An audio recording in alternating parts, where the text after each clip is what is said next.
সিলেটে টানা ৩ দিন বজ্রসহ বৃষ্টির পূর্বাভাস দিয়েছে আবহাওয়া অধিদপ্তর। সংস্থাটি জানিয়েছে, মৌসুমের স্বাভাবিক লঘুচাপ দক্ষিণ বঙ্গোপসাগরে অবস্থান করছে। এর বর্ধিতাংশ উত্তর পূর্ব বঙ্গোপসাগর পর্যন্ত বিস্তৃত রয়েছে।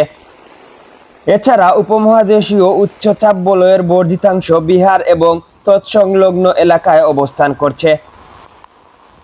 শনিবার ভোর ৬টা থেকে পরবর্তী ২৪ ঘন্টার পূর্বাভাসে বলা হয়েছে, অস্থায়ীভাবে আংশিক মেঘলা আকাশসহ সারা দেশের আবহাওয়া শুষ্ক থাকতে পারে। সারা দেশে রাত ও দিনের তাপমাত্রা সামান্য বাড়তে পারে।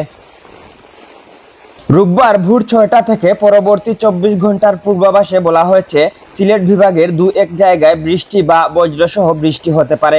এছাড়া দেশের অন্যত্র অস্থায়ীভাবে আংশিক মেঘলা আকাশসহ আবহাওয়া শুষ্ক থাকতে পারে। সারা দেশে দিন এবং রাতের তাপমাত্রা সামান্য বাড়তে পারে। সোমবার ভোর ৬টা থেকে পরবর্তী ২৪ ঘন্টার পূর্বাভাসে বলা হয়েছে, সিলেট বিভাগের দু-এক জায়গায় বৃষ্টি বা বজ্রসহ বৃষ্টি হতে পারে। এছাড়া দেশের অন্যত্র অস্থায়ীভাবে আংশিক মেঘলা আকাশসহ আবহাওয়া শুষ্ক থাকতে পারে।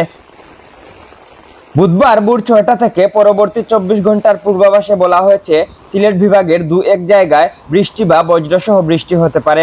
এছাড়া দেশের অন্যত্র অস্থায়ীভাবে আংশিক মেঘলা আকাশসহ আবহাওয়া শুষ্ক থাকতে পারে।